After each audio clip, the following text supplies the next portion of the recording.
take it chapter by chapter, one bite at a time.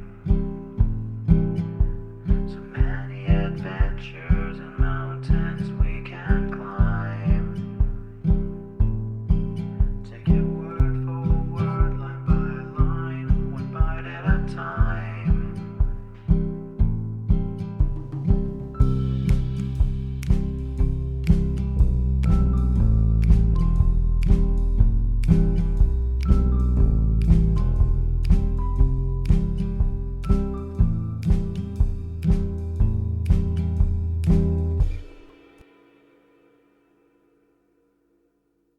Welcome to Bite at a Time Books, where we read you your favorite classics one bite at a time. My name is Bree Carlile, and I love to read, and wanted to share my passion with listeners like you. If you want to know what's coming next and vote on upcoming books, sign up for our newsletter at biteatatimebooks.com. You'll also find our new t-shirts in the shop, including podcast shirts and quote shirts from your favorite classic novels.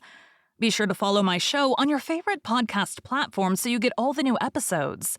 You can find most of our links in the show notes. But also our website, biteatatimebooks.com, includes all of the links for our show, including to our Patreon to support the show, and YouTube, where we have special behind the narration of the episodes.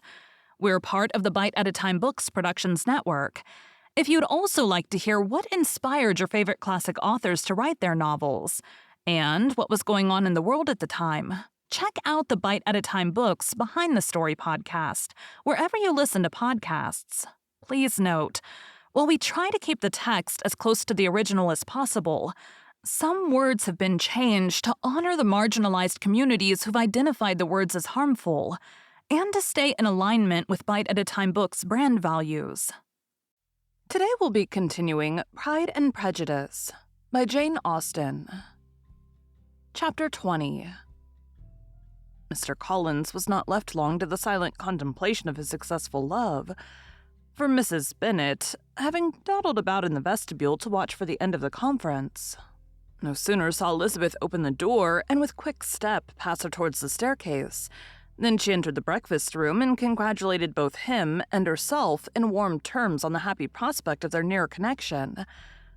Mr. Collins received and returned these felicitations with equal pleasure, and then proceeded to relate the particulars of the interview, with the result of which he trusted he had every reason to be satisfied, since the refusal which his cousin had steadfastly given him would naturally flow from her bashful modesty and the genuine delicacy of her character. This information, however, startled Mrs. Bennet.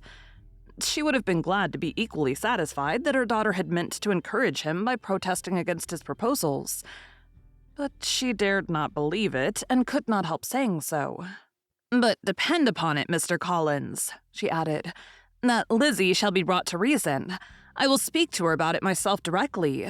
She's a very headstrong, foolish girl and does not know her own interest, but I will make her know it."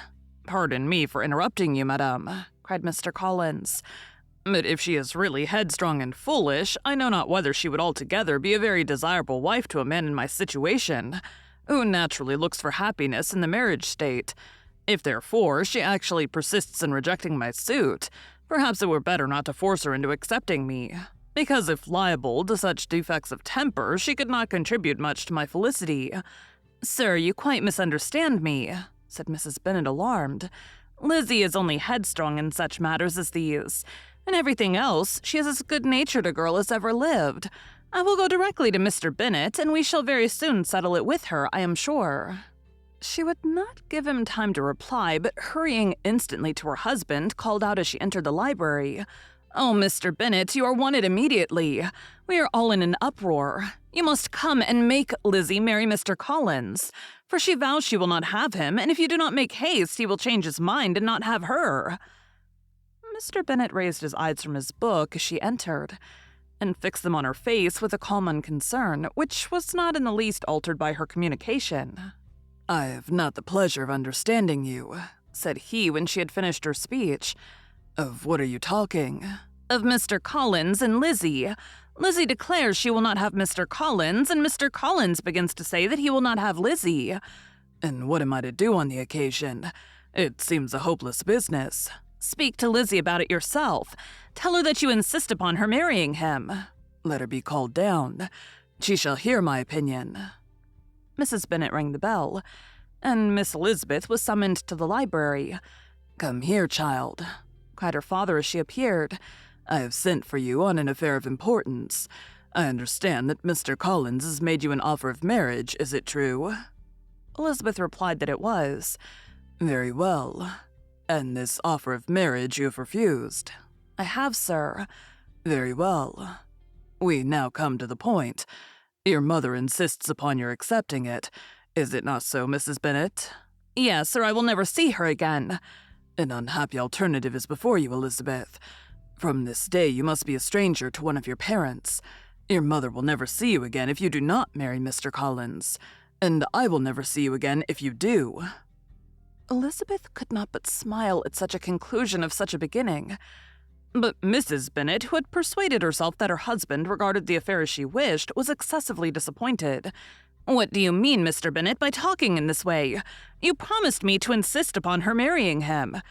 "My dear," replied her husband, "I have two small favors to request. First, that you will allow me the free use of my understanding on the present occasion, and secondly, of my room. I shall be glad to have the library to myself as soon as may be." Not yet, however, in spite of her disappointment in her husband, did Mrs. Bennet give up the point. She talked to Elizabeth again and again, coaxed and threatened her by turns. She endeavored to secure Jane in her interest, but Jane, with all possible mildness, declined interfering.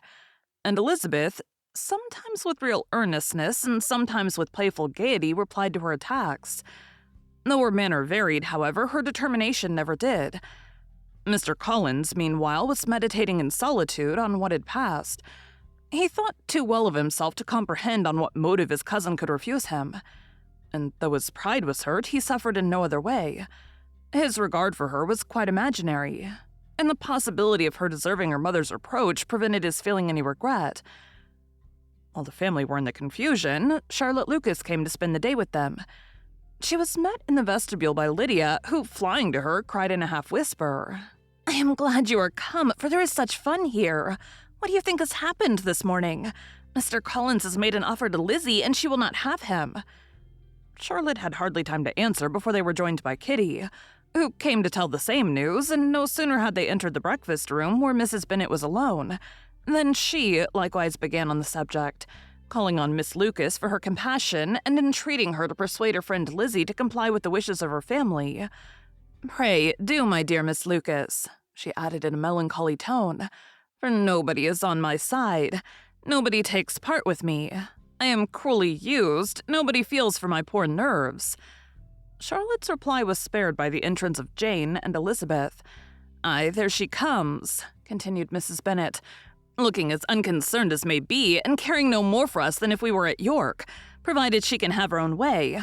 But I tell you what, Miss Lizzie, if you take it into your head to go on refusing every offer of marriage in this way, you will never get a husband at all. And I am sure I do not know who is to maintain you when your father is dead. I shall not be able to keep you, and so I warn you. I have done with you from this very day. I told you in the library, you know, that I should never speak to you again, and you will find me as good as my word. I have no pleasure in talking to undutiful children. Not that I have much pleasure, indeed, in talking to anybody. People who suffer as I do from nervous complaints can have no great inclination for talking. Nobody can tell what I suffer, but it is always so. Those who do not complain are never pitied." Her daughters listened in silence to this effusion, sensible that any attempt to reason with or soothe her would only increase the irritation. She talked on, therefore, without interruption from any of them, till they were joined by Mr. Collins, who entered with an air more stately than usual, and on perceiving whom, she said to the girls, "Now I do insist upon it that you, all of you, hold your tongues and let Mr. Collins and me have a little conversation together." Elizabeth passed quietly out of the room. Jane and Kitty followed, but Lydia stood her ground, determined to hear all she could. And Charlotte, detained first by the civility of Mr. Collins, whose inquiries after herself and all her family were very minute, and then by a little curiosity satisfied herself with walking to the window and pretending not to hear. In a doleful voice, Mrs. Bennet thus began the projected conversation. "Oh, Mr. Collins, my dear madame," replied he, "let us be forever silent on this point. Far be it from me," he presently continued, in a voice that marked his displeasure, "to resent the behavior of your daughter. Resignation to inevitable evils is the duty of us all, the peculiar duty of a young man who has been so fortunate as I have been in early preferment, and I trust I am resigned. Perhaps not the less so from feeling a doubt of my positive happiness that my fair cousin honored me with her hand, for I have often observed that resignation is never so perfect as when the blessing denied begins to lose somewhat of its value in our estimation. You will not, I hope, consider me as showing any disrespect to your family, my dear madame, by thus withdrawing my pretensions to your daughter's favor without having paid yourself and Mr. Bennet the compliment of requesting you to interpose your authority in my behalf. My conduct may, I fear, be objectionable in having accepted my dismission from your daughter's lips, instead of your own. But we are all liable to error. I have certainly meant well through the whole affair. My object has been to secure an amiable companion for myself, with due consideration for the advantage of all your family, and if my manner has been at all reprehensible, I here beg leave to apologize. Thank you for joining Bite at a Time Books today, while we read a bite of one of your favorite classics. Again, my name is Bree Carlile, and I hope you come back tomorrow for the next bite of Pride and Prejudice. Don't forget to sign up for our newsletter at biteatatimebooks.com and check out the shop. You can check out the show notes or our website, biteatatimebooks.com, for the rest of the links for our show.